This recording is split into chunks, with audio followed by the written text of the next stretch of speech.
आज के सत्र में आप सभी का हार्दिक स्वागत है। मैं B.S. विशाल, सहायक प्राध्यापक हिंदी, चंद्रपाल दर्शना शासकीय महाविद्यालय पिथौरा, जिला महासमुंद, छत्तीसगढ़ से। आज का हमारा विषय है मानक भाषा। मानक भाषा के बारे में आज हम विस्तार से जानेंगे। सर्वप्रथम हम मानक भाषा किसे कहते हैं ये समझें।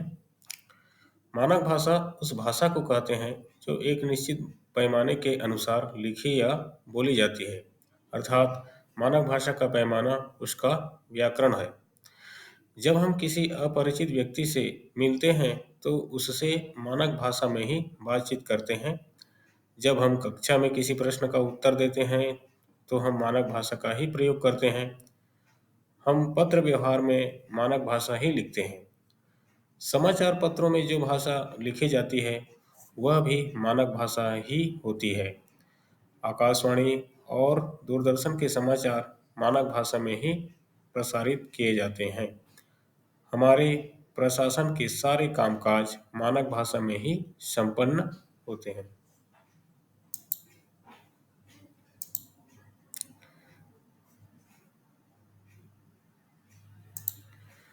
कहने का आशय यह है कि मानक भाषा हमारे बृहत्तर समाज को सांस्कृतिक स्तर पर आपस में जोड़ती है।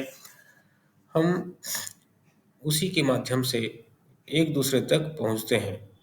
मानक भाषा हमारी बात दूसरों तक ठीक उसी रूप में पहुंचाती है जो हमारा आशय होता है। अतः मानक भाषा सर्वमान्य भाषा होती है। वह व्याकरण सम्मत होती है और उसमें निश्चित अर्थ संप्रेषित करने की क्षमता होती है। गठन और संप्रेषण की एकरूपता उसका सबसे बड़ा लक्षण है। यह भाषा सांस्कृतिक मूल्यों का प्रतीक बन जाती है। धीरे धीरे इन मानक भाषा की शब्दावली, उसका व्याकरण, उसके व्याकरण का स्वरूप, उसके उच्चारण का स्वरूप निश्चित और स्थिर हो जाता है और इसका प्रसार विस्तार पूरे भाषा क्षेत्र में हो जाता है। इस प्रकार मानक भाषा की परिभाषा निम्न शब्दों में दी जा सकती है।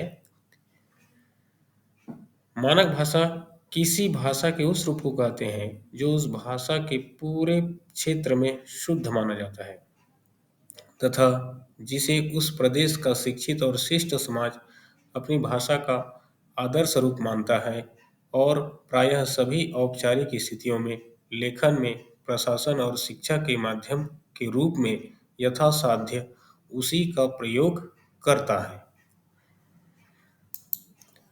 आइए अब मानक भाषा के लक्षण देखते हैं।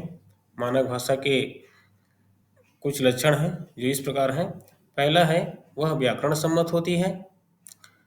मानक भाषा सर्वमान्य होती है। उससे क्षेत्रीय अथवा स्थानीय प्रयोगों से बचने की प्रवृत्ति होती है, अर्थात वह एक रूप होती है। मानक भाषा हमारे सांस्कृतिक, शैक्षिक, प्रशासनिक, संवैधानिक क्षेत्रों का कार्य संपादित करने में सक्षम होती है। वह सुस्पष्ट, सुनिर्धारित एवं सुनिश्चित होती है। उसके संप्रेषण से कई भ्रांति नहीं होती। अगला है वह नवीन आवश्यकताओं के अनुरूप निरंतर विकसित होती रहती है। अगला है नए शब्दों के ग्रहण और निर्माण में वह समर्थ होती है। वैयक्तिक प्रयोगों की विशिष्टता, क्षेत्रीय विशेषता अथवा शैलीगत विभिन्नता के बावजूद उसका ढांचा सुदृढ़ एवं स्थिर होता है। अगला है उससे किसी प्रकार की त्रुटि दोष मानी जाती है और वह परिनिष्ठित, शुद्ध एवं संभ्रांत होती है। अगला है मानक भाषा के रूप में हिंदी। हिंदी की आधुनिक मानक शैली का विकास हिंदी भाषा की एक बोली जिसका नाम खड़ी बोली है के आधार पर हुआ है।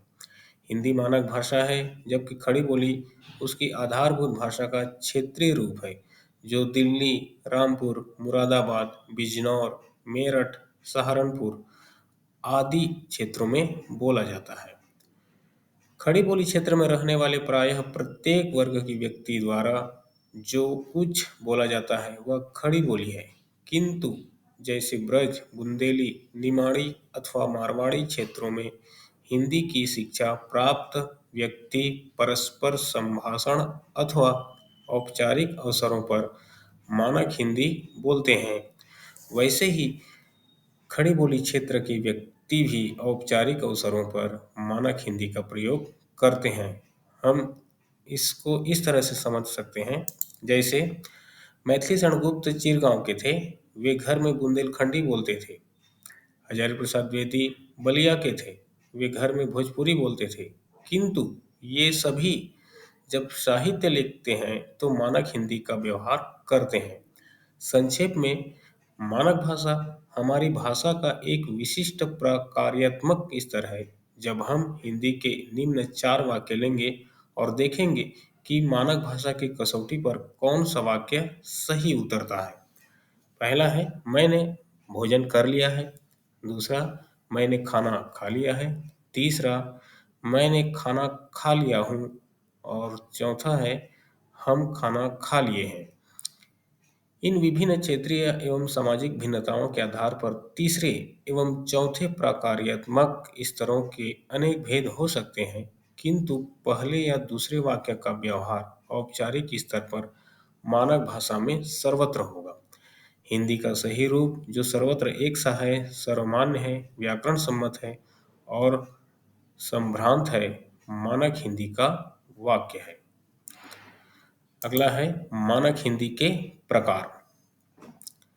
मानक हिंदी के प्रकार में हिंदी के अनेक रूप और अनेक अर्थ हैं। हिंदी के सारे रूपों को हम सीधा के लिए 2 वर्गों में बांट सकते हैं। पहला है सामान्य हिंदी, दूसरा क्षेत्रीय बोलियां। हिंदी की क्षेत्रीय बोलियां छोटे छोटे क्षेत्रों या छोटे छोटे समुदायों के बीच ही प्रचलित है। सामान्य हिंदी इन सब रूपों का महत्तम समावर्तक रूप है। यदि बोलीगत सारे रूप हिंदी की परिधि पर हैं, तो उसका एक रूप ऐसा भी है जो केंद्रवर्ती रूप है। वह केंद्रवर्ती रूप ही मानक हिंदी का रूप है। विभिन्न बोलियों के क्षेत्रीय अथवा सामुदायिक रूपों का मानक भाषा के रूप में पर्यवसान कई कारणों से होता है। आइए इन कारणों को हम संक्षेप में समझते हैं। पहला है एक सी शिक्षा का प्रसार, दूसरा है यातायात की सुविधाओं का विस्तार, तीसरा कारण है जन संचार माध्यमों की लोकप्रियता, पांचवा है चौथा है महानगरों का विकास, पांचवा साहित्य की वृद्धि और मुद्रित अक्षर की व्यापकता। अगला है सिनेमा का प्रभाव, सरकारी नौकरी में स्थानांतरण, सैनिकों की भर्तियां और राष्ट्रीय चेतना, एकता की चेतना। ये सारे कारण हैं जिसके वजह से मानक हिंदी के स्तर में परिवर्तन पाया जाता है। उपर्युक्त कारणों से धीरे धीरे हिंदी का निर्माण और प्रचलन हुआ है, जो हिंदी के विभिन्न क्षेत्रों और समुदायों में समान रूप से समझी जा सकती है और उसका व्यवहार किया जा सकता है। हमारे देश में औद्योगिकीकरण जिस गति से हो रहा है, उससे भी क्षेत्रीय और सामुदायिक बोलियों के स्थान पर एक सामान्य भाषा फैल रही है। हिंदी की शिक्षा का प्रसार भी इन दिनों बहुत हुआ है। आकाशवाणी और दूरदर्शन प्रभाव के कारण मानक हिंदी सामान्य जन तक पहुंच रही है।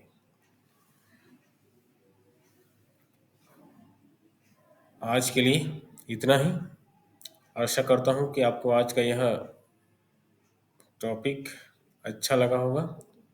मिलते हैं एक नए वीडियो में एक नए विषय के साथ। तब तक के लिए धन्यवाद। जय हिंद।